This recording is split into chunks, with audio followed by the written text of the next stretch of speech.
Well, folks, welcome to one more edition of Politics on Random. Egberto Willies, your host. Thank you so kindly for being a part of the show. We are going to have a great show for you today, as usual. And let me first say hello to my peeps. Welcome aboard, Lee Grant from Montgomery County. Welcome aboard, Bridge MCP from Binghamton, New York. Welcome aboard, Michael Rutnan from Brooklyn, New York. Welcome aboard. Wait a minute. Where are all my peeps? Where are all my peeps? I guess they're just chiming in now. As they chime in, I'll salute them. But you know, I like to salute them up front, etc. And you know what Bridge did this morning, or this afternoon? I haven't even gotten a chance to start the program. Bridge wanted to make sure that I was not going to miss her commentary. My dear beautiful Bridge, of course I didn't. And here it is on the screen to start the show. So, Bridge, you start the show today, beautiful. And it goes like this. So you think the woman of color got a leg up because of her race, but the billionaire's son who inherited $400 million just earned his way? You're a special kind of stupid. You know, Bridge, that's a damn good one, girl. That's a damn good one. I like that one. Let me see if I can position myself in the right space with this stuff here. I wish I didn't have to move the chair like that because of the camera and all that good stuff. But, you know, I got to do what I got to do. All right, folks, how's everybody doing? I trust that you had a good weekend. And Bridge, I also got, three of the shirts are alike. Two of them are alike. You can't see the difference between the dark blue and the light and the dark black.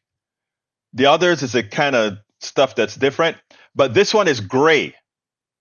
And since for some reason some of you thought I was wearing the same dirty shirt every day, as opposed to having an entire plethora of polos, I decided to change today, and I threw out the other four dark ones. Actually, they have to be washed. Just so that you guys know we have other uniforms for the show. Is that all right with you, Bridge? I await your answer, my dear sister. All right, anyway, we got a great show for you today. Actually, we got a lot of material. We're only going to cover 3 of the videos that I did over the weekend today. We have some more for tomorrow, etc., etc., etc., etc. Anyway, I want to start the program this way, but I really wanted more people to be on before I went into this narrative. So I'm going to dilly-dally a bit with what Michael Rudnan wants me to talk about first, which says, Washington Post, Trump faces backlash for in 4 years, you don't have to vote again, remark. Some Democrats say his comments directed at Christian audience signal his plan to be a dictator. Stephen Levitsky, a professor of government at Harvard University and co-author of Tyranny of the Minority, Why American Democracy Reached the Breaking Point, also said that while he didn't think Trump's recent comment was indicative of an organized plot to end elections in the United States, it did represent yet another sign that this guy has got authoritarian reflexes. Over the course of 10 to 15 years, Levitsky added, a growing number of Republicans convinced themselves that they weren't going to be able to win elections in this way, multiracial America. I am not sure that's true, but they were deeply fearful that was true. And so Trump, I think more than anything else, he senses where they are going and where they are feeling. And let me tell you something. It is silly.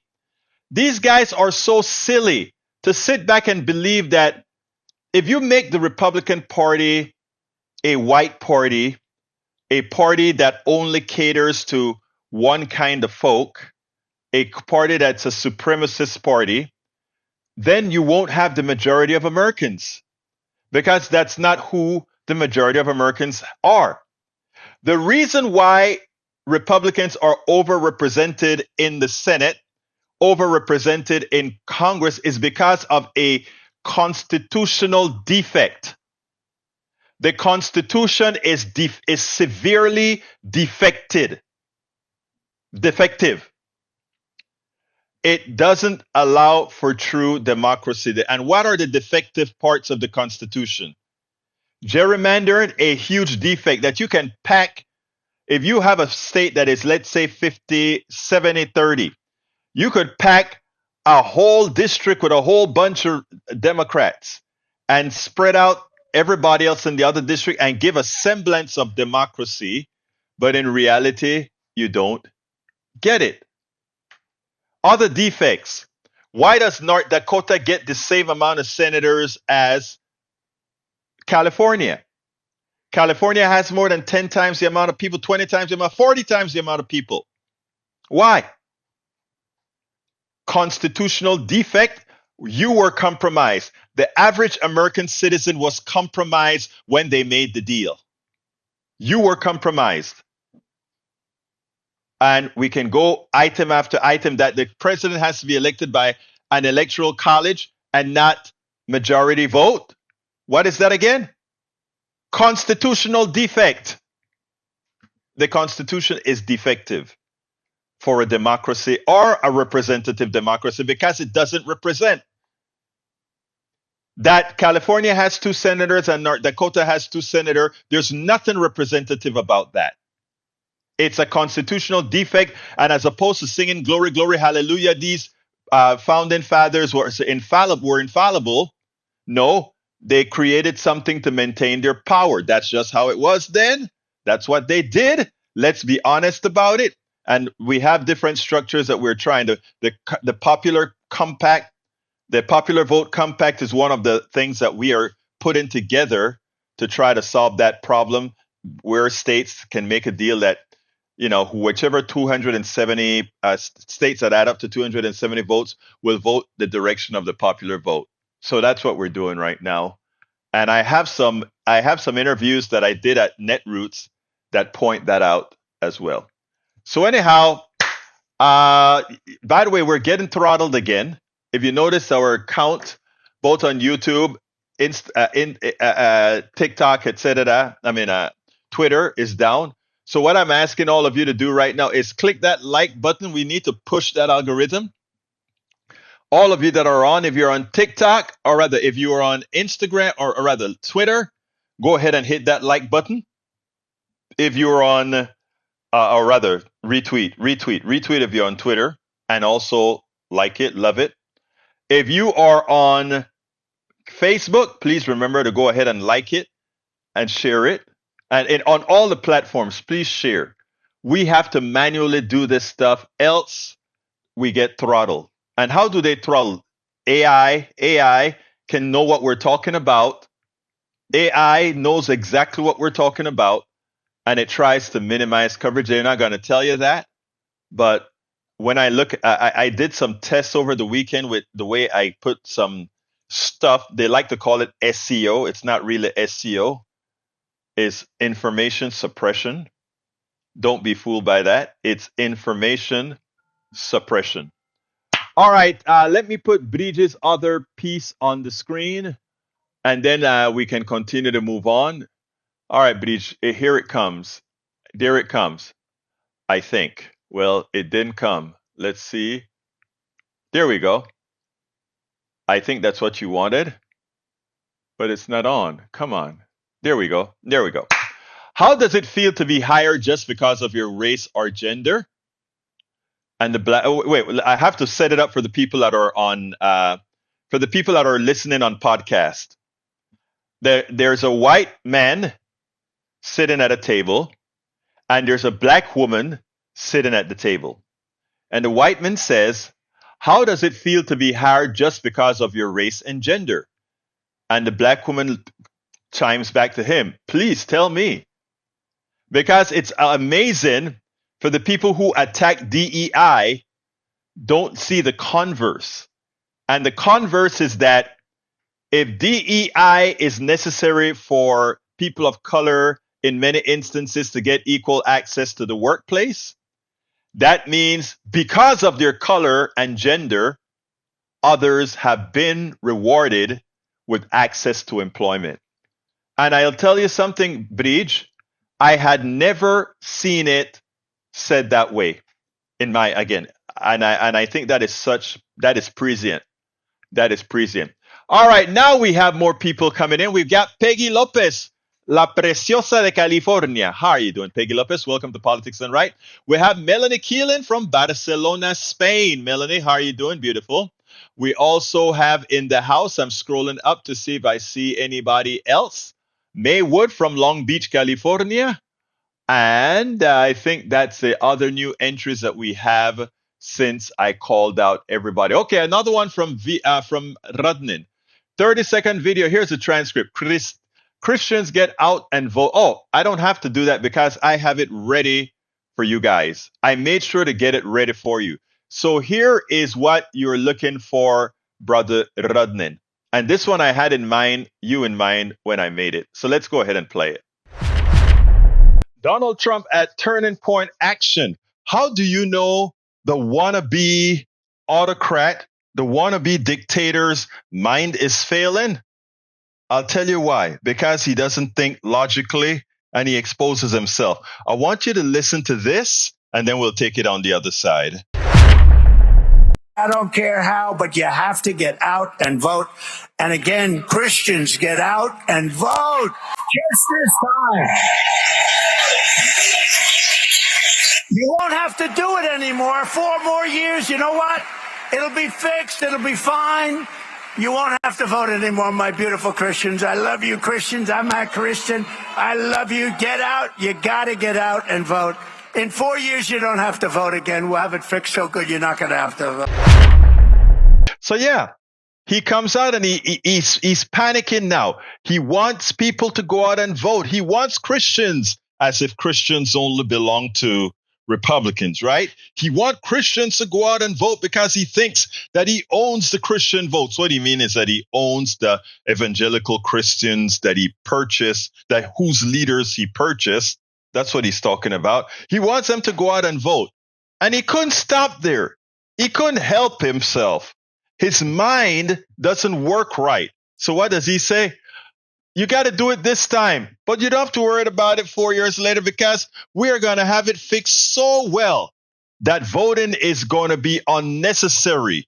The autocracy will be complete. Okay, look, this guy, I won't use the name. This guy has an issue. Yes, he wants to be an autocrat, but he doesn't really have the mental capacity to be one. But the problem is that the people that are working with him, around him, all the people that will be actually doing the governing, they do. So when you're electing him, we know he's the useful you-know-what. But when you elect him, what you're doing is electing a group of folks who actually want to inculcate that dictatorship in America. Don't be fooled. We need a landslide. We are working towards a landslide on the Democratic side. We have got to completely expunge the MAGA leadership and ensure that they never get a chance at rebirth because they represent a clear and present danger to the United States of America. All right, folks, let me go back here and point out, and let me put Bridget's stuff back on the screen. Let's see real quickly, how do I get her stuff back on? I like the first one as well. Yeah, there we go. All right, let me go ahead.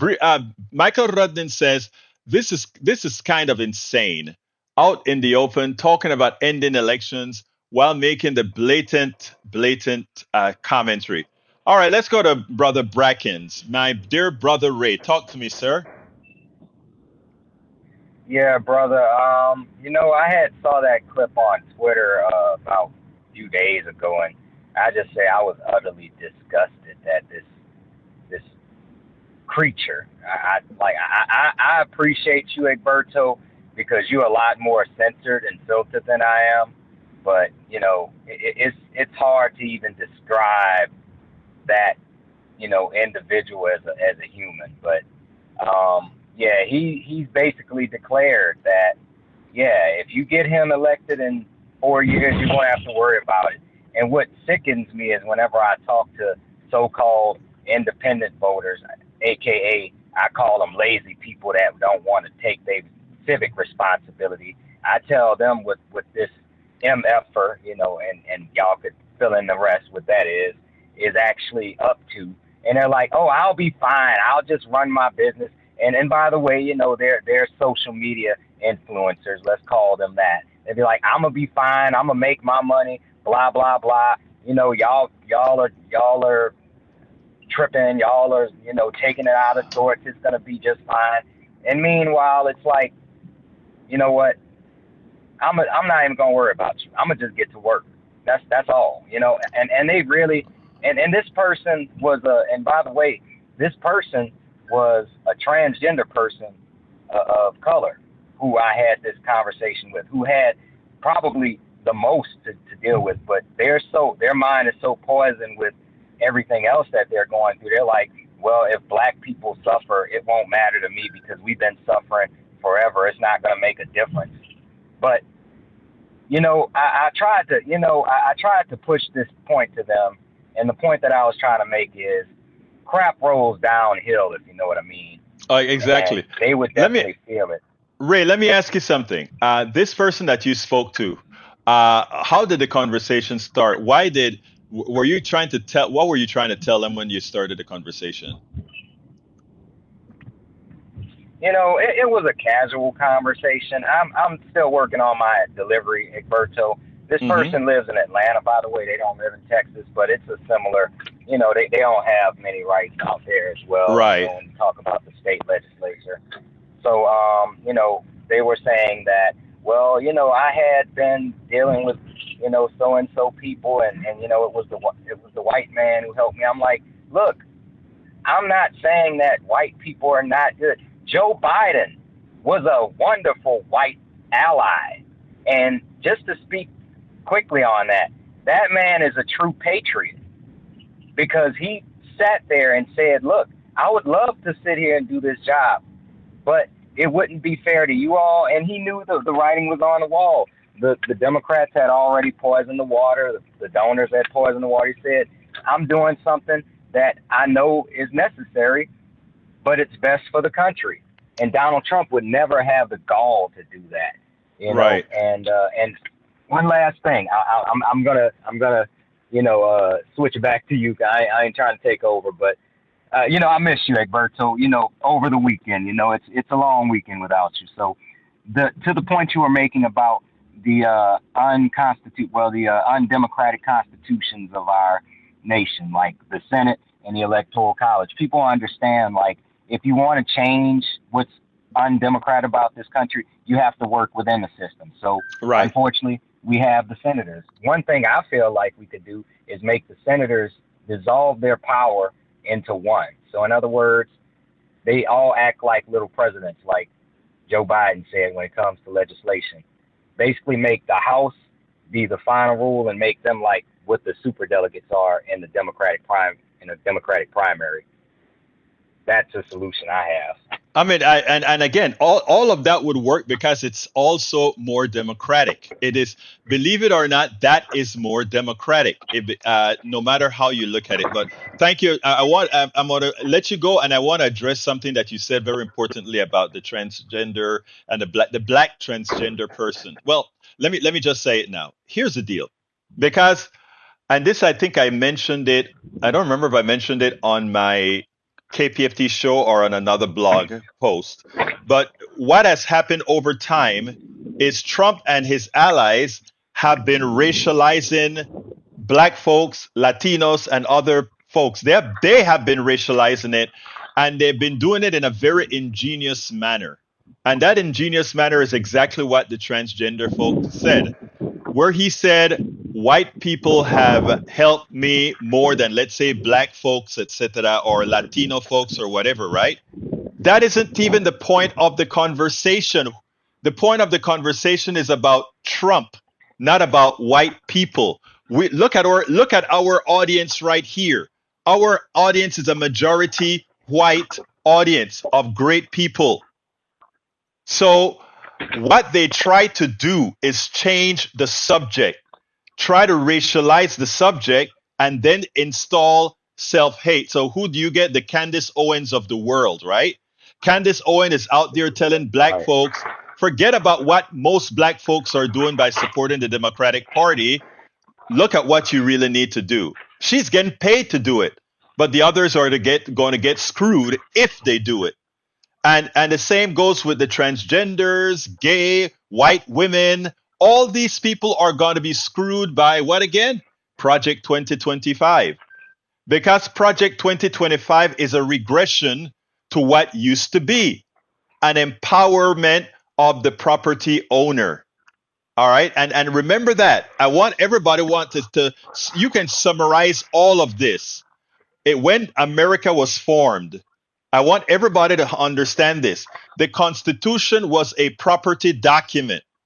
When America was established, only people that owned property really had a say in America. So while we may look at it as a democracy, it never really was. When we look at it as a representative democracy, it never really was. Now, it's nice for the folklore to say it. Glory, glory, hallelujah. It sounds nice.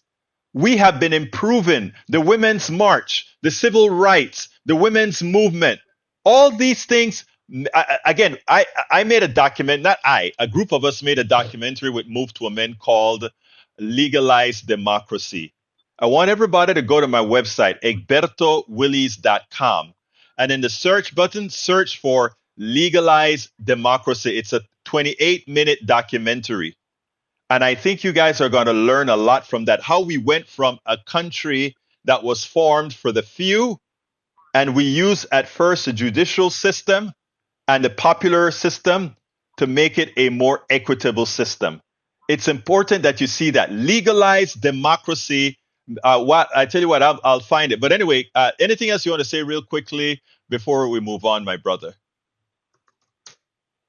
Well, between me and you, my brother Egberto, our people are destroyed for a lack of knowledge, and that's what we're here to flip around. So I'm gonna keep watching. I appreciate you giving me that space. Thank you, my brother. And look, hang in there because all of us gonna work together. We are a great country of a bunch of different people, and we love each other. Thank you, brother. We'll talk another day. All right, bro. Bye bye. All right, folks. What I'm doing right now is I'm going to the blog post that I have with that program called Legalize Democracy documentary premiere Move to Amend. Bear with me one second as I find that. I'm going to put the link in there, and I'd like all of you who can to go ahead and watch this documentary that we created. I'm one of the executive producers on this particular documentary. There you go.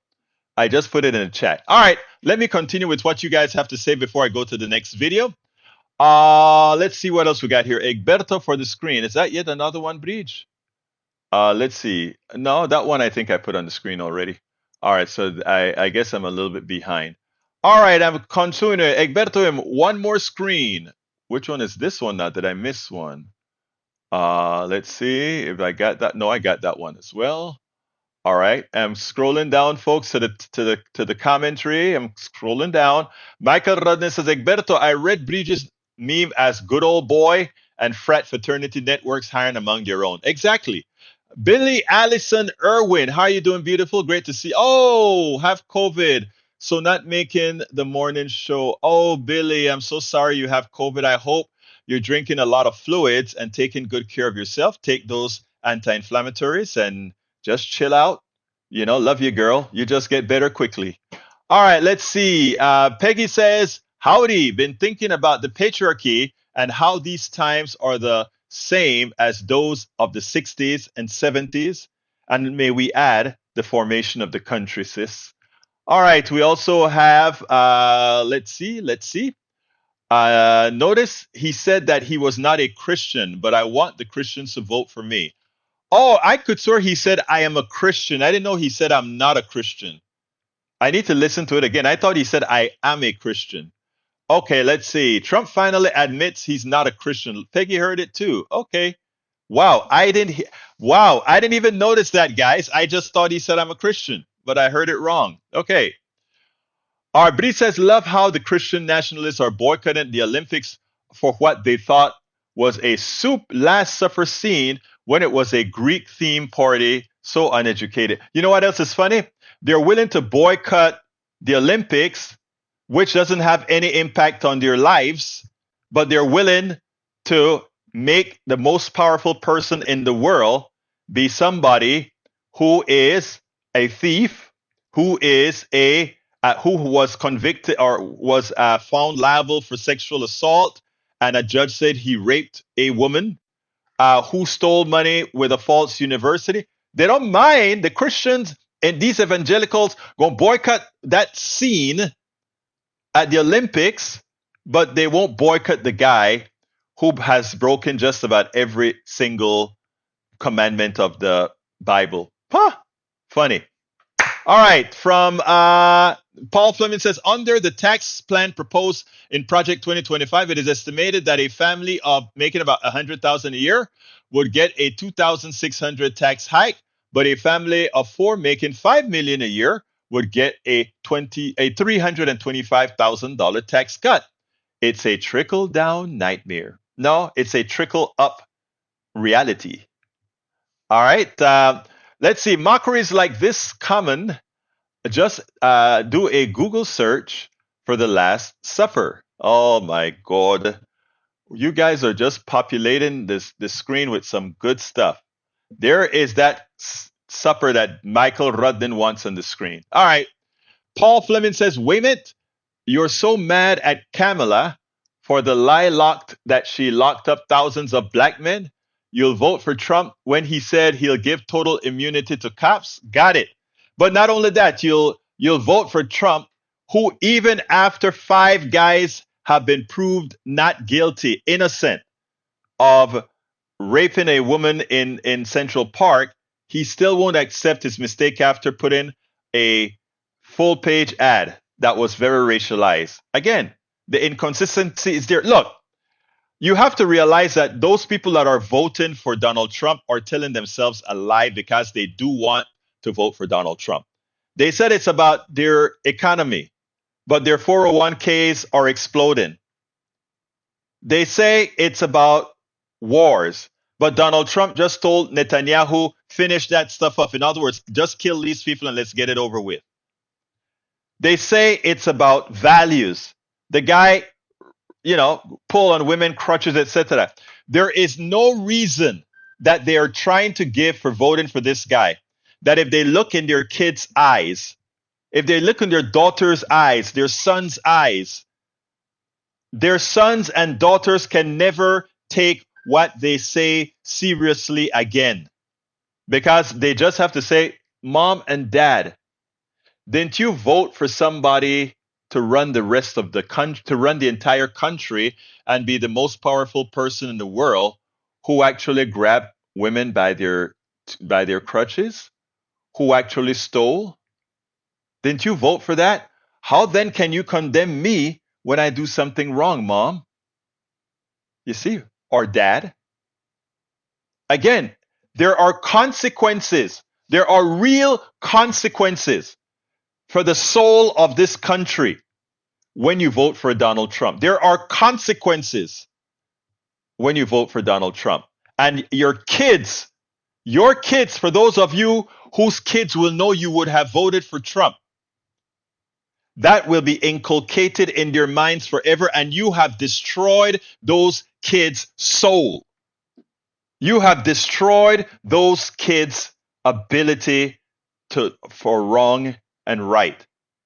That's what you would have done. All right. Bridge MCP says, won't go anywhere but puts it out there for election. Joe Biden announces major plan to reform Supreme Court and axes presidential immunity. In his letter, the 81-year-old commander-in-chief vowed to prevent abuse of presidential power and restore the public faith in our judicial system, and directly referenced the January 6th Capitol Hill riots to bolster his case. He said, if a future president incites a violent mob to storm the Capitol and stop the peaceful transfer of power, like we saw on January 6th, there may be no legal consequences. And that's only the beginning. And ethics of SCOTUS, the Supreme Court of the United States. I want you all guys to understand these things because they're real. They are real. But most importantly, I repeat, anyone who votes for Donald Trump, you cannot look in your kids' eyes and ever again tell them to follow the rules, to follow the law, because you would have forfeited the morality. You would have forfeited their morality because they look up to you. And that's what you said. You were okay to represent this country. You know why we're going to win in a landslide? You know why Kamala Harris is going to win in a landslide? Because a lot of Americans are going to ask themselves that question.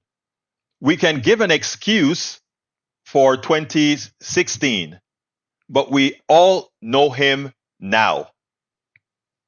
So therefore, if you, any one of you who votes for Donald Trump, knowing all that he has done, and then first of all claim it's an economic reason, first of all, that's a provable lie that you can foot. We have the strongest economy in the world. It is much stronger than when it was at Trump's best time. We have even our inflation at this current state is about what it was under Trump. So let's be real here. If you're looking at today relative to Trump's best time, in virtually all metrics, we are ahead. Don't listen to me. Look up the metrics. Look up the GDP. Look up the employment. Look at your 401k. Look at the stock market. Look at the things that the poverty level that we fixed that the Republicans are now trying to get rid of. Billy Allison says, I'm good. Thank you, hun. No fever, no major symptoms. I'm glad to hear that. Michael Rodney says, yes, listen to the video again. Trump said, I'm not a Christian as an admission. He made a mistake then. He made a mistake because he don't want to tell evangelicals he's not a Christian. He tell them he's a Christian all the time and he has a Bible. You know, it's amazing. All right. Let's see. Let's go ahead. Breach, that is one of the commentary from Michael Cisak that merits ignoring because it's there's no reality to it, nor will we teach the rest of America anything from refuting that particular piece of that thing. All right. What does the Democratic Party really stand for? High inflation? No, actually, we reduced it. On affordable housing? No, we're actually trying to do it within the capitalist model, right? But if we go ahead and put clamps down, the first thing you're going to say, socialists, lower wages, not true. Our wages are higher than under Trump. Higher violent crime, not true. Our violent crime was way up under Trump, and it's been going way down under Biden. Those are the actual facts, and that's what the majority see. No, that's what the majority have been lied to and try to see. But it's okay. Anyway, folks, let's go to our second video. Let's get some truths about the legacy of Joe Biden. Let's show some legacy of Joe Biden. And this is going to burn up poor old Mike Cisak. I love you, Mike. But here are the facts from a very sensible person. I don't always agree with him. But when I don't agree with him, it's fact-based. Today, my Journalism Award of Excellence goes to Fareed Zakaria. He did a piece describing Joe Biden's presidency like no other. And what is sad about it is, as we are in this campaign where Kamala Harris is running against Donald Trump, and the surrogates from Donald Trump are trying to tell Americans the bad state of the economy, the bad state of the Biden presidency, when they are trying to push that message, when the message is completely opposite to American America's reality, it presents a problem.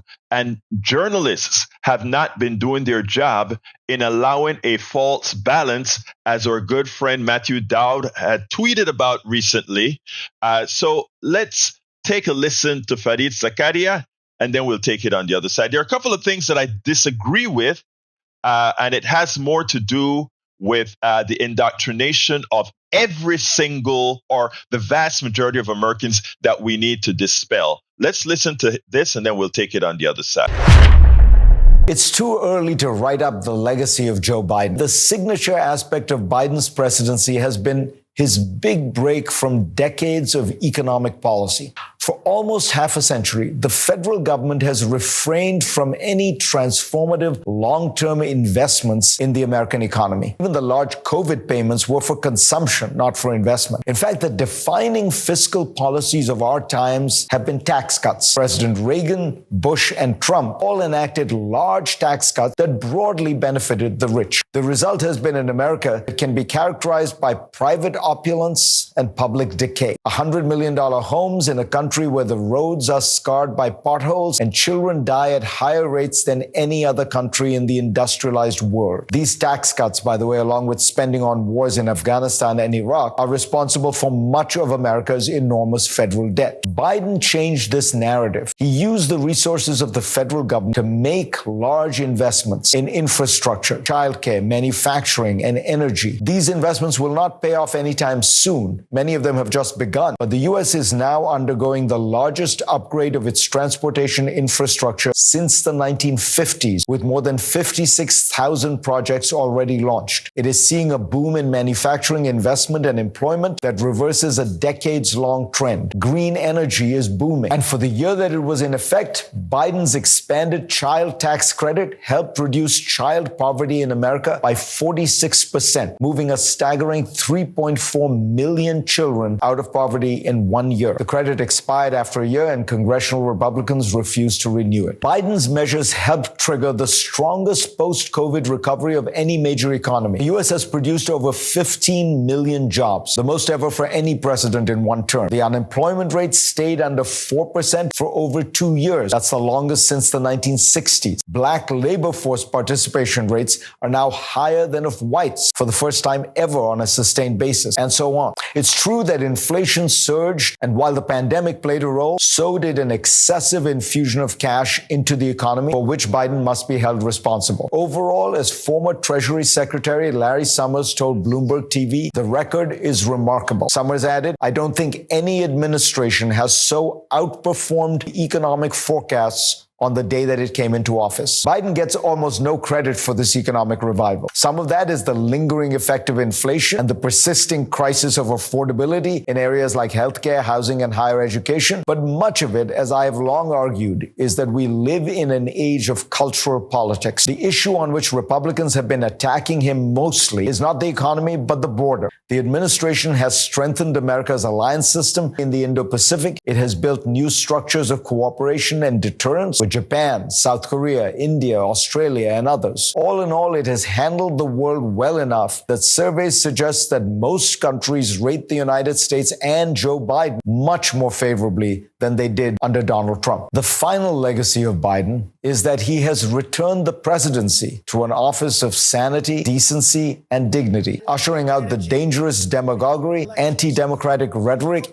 and behavior that preceded him. But for that legacy to endure, and for Biden's term not to simply be a moment in time, he needed to ensure that the United States actually closes the chapter on Donald Trump. And to help make this more likely, he made the painful decision not to run for the presidency, which will also earn him a special place in the history books.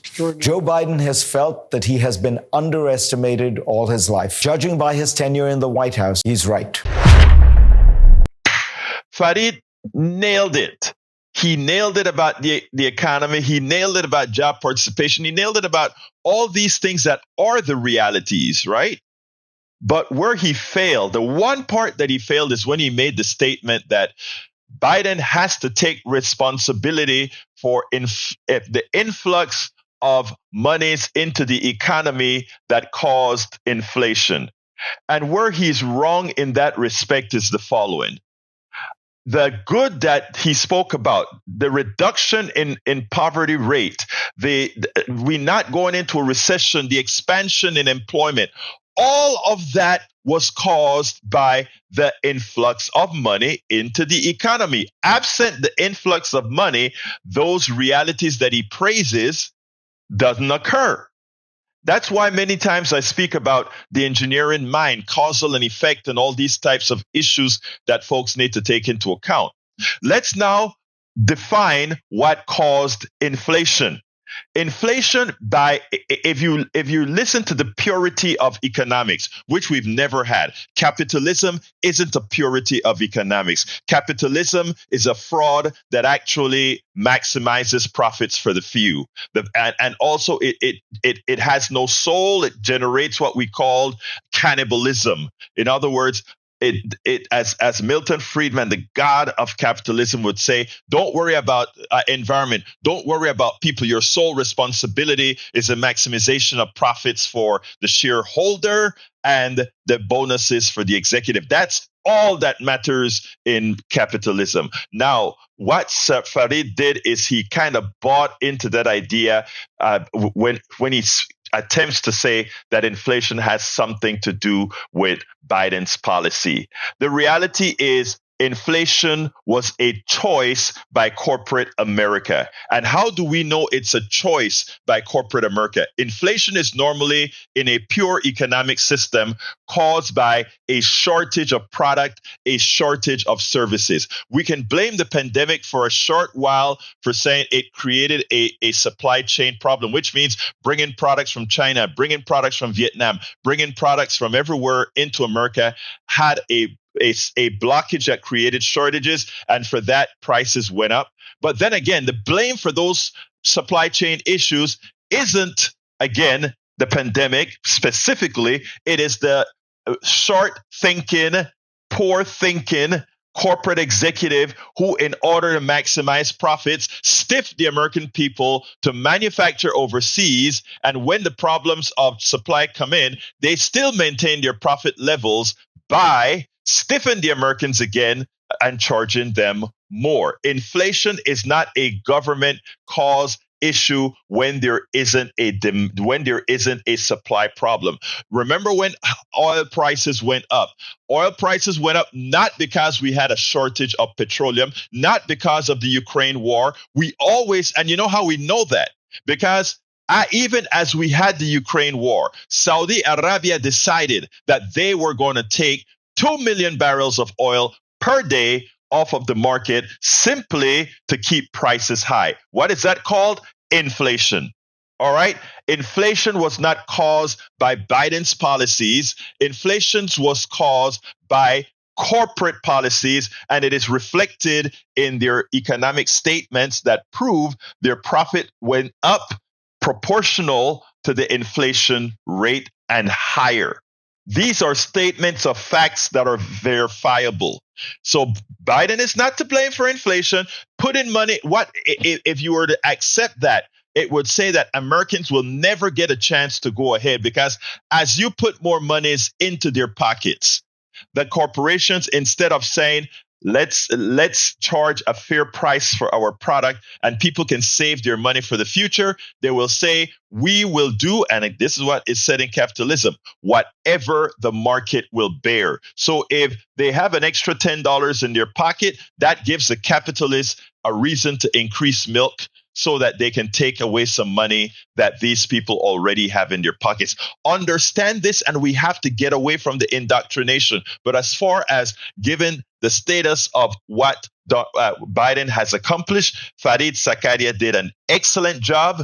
Sand that issue with inflation. And with respect to the border, he also says that is one of the issues, inflation and border, that Kamala Harris is going to have to take into account when talking about Biden's policies. Again, that has its genesis in U.S. policy for decades, starting before Clinton, even though Clinton was also partially responsible for a lot of that that large immigration from Haiti, because, again, the rice policies, NAFTA, all these issues have, even though it may be beneficial for corporate America, it's the stuff that hurt workers not only in the United States of America, but all throughout Latin, South America, and around the world.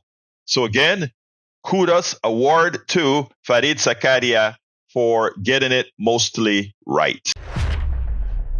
We spend a lot of time deconstructing the news, trying to parse it into a form that everybody can understand. We try to find those little nitpicks where it flies above the fray, etc. If you really like these videos that we do, I want to ask a big favor. Please go ahead. Number 1, subscribe to our channel. And number 2, please join if you can. Thank you so kindly for watching. Keep watching. Please remember to share. We must populate the entire internet with our progressive message, a message that we know is what most Americans say that they want. So help us, please join. Absolutely join, folks. Absolutely join. Here's the other thing. It is important. One of the problems is that our schools have gotten so bad that that we don't teach how to teach yourself. We just indoctrinate. We don't teach people how to teach themselves. I recently had a conversation with a person with regards to minority rule, etc. And the person then started to say, "Oh no, what you're trying to do is create a minority." I said, "The tyranny of the majority." I looked at the person and said, "What do you think the first 10 commandment, the 10 amendments of the Constitution does? What is it called?" They don't know. This happened just, I think, on yesterday. What is it called? The first 10 amendments of the Constitution? They don't know. This is an American citizen. They don't know. I say, all right, the first 10 amendments of the Constitution is called the Bill of Rights. What does that really do? Give you. I say, look, it's the part of the majority rules, but it's a part of the Constitution that prevents the tyranny of the minority. In other words, in our country, we define what we call inalienable rights. In other words, there are some rights that just because you're an American citizen and a human being that you have that cannot be taken away from you. As a human being, as a U.S. citizen, these rights cannot be legislated. These rights cannot be taken away with the majority vote or anything. That protects the minority from majority votes that can affect your rights. Everything else should be majority rule. Unfortunately, even under that context, because the Senate is not a democratic entity, we have pretty much given that up. What we have is not the tyranny of the majority. What we have is the tyranny of the minority. Check out the way our Senate works, etc. Hey, Bruce Pollard, how you doing, my brother? Great to see you here. Did I miss anybody else? Okay, I got one more video to put out, and then we'll be coming close to the end of the program. So here is the last video of the day. Donna Brazile really put former President or Vice President Pence's press secretary Mark Lauder in his place today when he first of all implied that somehow Vance, the new VP candidate for Donald Trump, is a family values guy, somebody who cares about families, and somehow even the arcane and weird statements that he makes about women needing to, or rather, families with children should pay less taxes, or in fact, families without children should pay more in taxes. When he makes a silly statement that women without kids are somehow defective, in your thought process, etc. My words to interpret what he's actually saying. Donna Brazile shows what has to be done as soon as they attempt these narratives. I want you to listen to this, and then we'll take it on the other side. I was just going to go to you on J.D. Vance, not only his abortion stance, which he said he wants to make it illegal all across the nation. We know Donald Trump has a different stand on that. But on abortion and on generally what he has been saying this week, he says that was a long time ago. It wasn't that long ago he made those statements. It was 2021. The cat lady is saying now, I was just trying to say the Democrats are anti-family and anti-child. Wow. Well, I mean, that's a lot. I just threw at you, Mark. Well, yeah, J.D. Vance is obviously very pro-family, and he believes that the government should be strengthening families. And we're going to contrast that with Kamala Harris, who thinks the government, not parents, should be deciding where kids go to school. She actually wants to repeal the Trump tax cuts, which doubled the child care credit, made it more affordable for people. I mean, these are legitimate arguments that we're going to have. But if we're going to focus in on J.D. Vance saying families make people think differently. I mean, that's really what he was saying, is once you have children, once you have a family, you tend to view things a little bit differently than others. And you should pay fewer taxes, Donna? Even when you don't have children, you do care about kids. You care about their future. I've never had one child, and yet I think I can claim hundreds of them because I love them. I want to protect them. I want to help feed them. I want to give them a head start and a healthy start. And J.D. Vance is against that because that's what Project 2025. He won't give kids like me who grew up in poverty. He grew up on the wrong side of the hill. I grew up on the wrong side of the track. That's what Kamala Harris, she's going to prosecute that case about the kids who need a head start and a healthy start. So we're ready. This is beyond just abortion, which is an economic issue. It's a reproductive health. It's giving women access. The fact that my nieces right now are in red states, if they have a miscarriage, they'll bleed out and die before they get the health care they need. That's what this election is going to be about, and that's why Harris can prosecute it.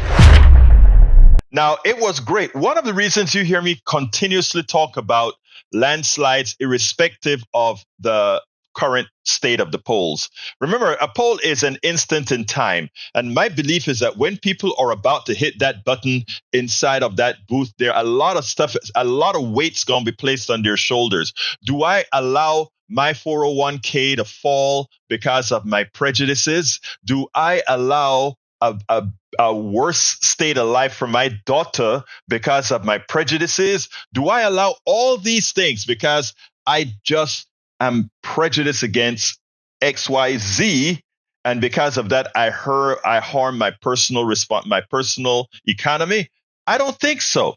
And I'll take you back to the Obama years when Obama shouldn't be president. I've spoken about that in other videos. But what Donna Brazile did today, reminding folks that women, whether they have born children or not, whether they're caretakers of children or not, they're caretakers of children, and they care about children. And that Vance says he changed his views because he is now a father, but still supports the policies of a Republican Party who is the antithesis of what is necessary for true family values and the existence of a whole family and economically viable family. She made the case.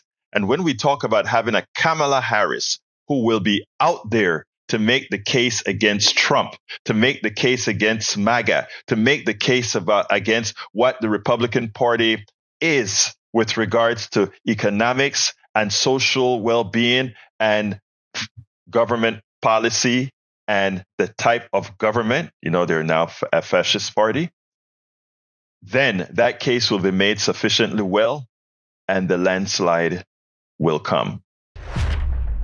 And the landslide will come. And I am still predicting a landslide for Democrats from the municipal level to the state level to the national level. Now, everybody that's listening to my voice now, it is up to you to get out there and make it happen. Start telling the story in a manner that relates to the person you're talking to. If you're talking to somebody with means, remind them that their 401k is that way not because of what Trump did, but because that Trump is no longer in power. We have to let people know. You talk to them in the language they understand. If you're talking to a Christian, remember to tell them that when their children see their vote for their vote for an accused rapist, a person found liable for sexual assault that a judge called a rape, for somebody who ripped his employees off, for somebody who grabbed women by their crutches. That's mama, daddy. Is that who you're voting for? Then mama, daddy, how can you tell me that I have to be good? when that is who you have made the leader of the world? How can you justify telling me to follow the laws and be a law and order kid if you're supporting somebody that is the antithesis of law and order? Come on, folks. Let's make it clear to the Christians. Let's make it clear to the evangelical Christians. Most Christians wouldn't vote for Donald Trump. So let's make it clear. Okay? And there are a lot of people that just need to be awakened. We just have to make them woke. Don't allow them to make woke a bad thing. Don't allow that. Woke is a good thing. You're awakened. Last one, Breach has. Her meme is up. It says, next time you hear Republicans bitch about the border, remind them they are the problem. And on the screen, for those that are listening on podcasts, we show that the new border bill that was written by a conservative received 227 Democratic votes and only 2 Republican votes. 199 Republicans voted against it. Donald Trump told them we needed to keep this issue open for my campaign. And what it means, however, is that because using executive orders, Biden has been able to reduce the amount of people flowing into the country at a lower rate than when Trump left. It's a lower rate than when Trump left. And he needs, or Kamala needs to become president. She needs a Democratic Congress and a Democratic Senate to really continue fixing this country. Anyway, folks, if you are, I want to ask all of you to support the program however best you can. There are many ways to support the program. You can go to politicsdoneright.com/support. That has all the different ways in which you can support our program. politicsdoneright.com/support. You can also, if you want a direct link, you can go to politicsdoneright.com/Patreon to become a patron of ours. politicsdoneright.com/Patreon. One of the things that I'd like to ask you is to please become a paid subscriber of our newsletter. We have thousands of subscribers of our newsletter. Just a few of them, small percentage, are subscribers. We need over 1,000 subscribers. So please go to politicsdoneright.com/newsletter. politicsdoneright.com/newsletter. Please become a paid subscriber. Becoming a paid subscriber allows you to read every single one of my 5 books and any books that I subsequently write. And I have several of them in the queue right now. I haven't gotten many words put down right now because, again, this is an election season and there's a lot of work to do. But please consider, and by the way, if you want to get a hard copy of the books right now, you can just go to politicsdoneright.com/books, politicsdoneright.com/books. But I'd love for you to become a paid subscriber of our newsletter if you have a wherewithal. It's like saying you're going to give us a coffee a month. It's like saying, I'll give him a coffee. I'll give him a coffee. I'll give Politics Done Right a coffee. Anyway, folks, I got to get out of here. Thank you so kindly. Love you all. Thank you for being here. Thank you for listening. Please remember to share, and share. Like, retweet, retweet. Heart. My name is Egberto Willies. This is Politics Done Right. And you guys know how I end this baby. I am what? Out. We spend a lot of time deconstructing the news, trying to parse it into a form that everybody can understand. We try to find those little nitpicks where it flies above the fray, etc. If you really like these videos that we do, I want to ask a big favor. Please go ahead. Number 1, subscribe to our channel. And number 2, please join if you can. Thank you so kindly for watching. Keep watching. Please remember to share. We must populate the entire internet with our progressive message, a message that we know is what most Americans say that they want. So help us, please join.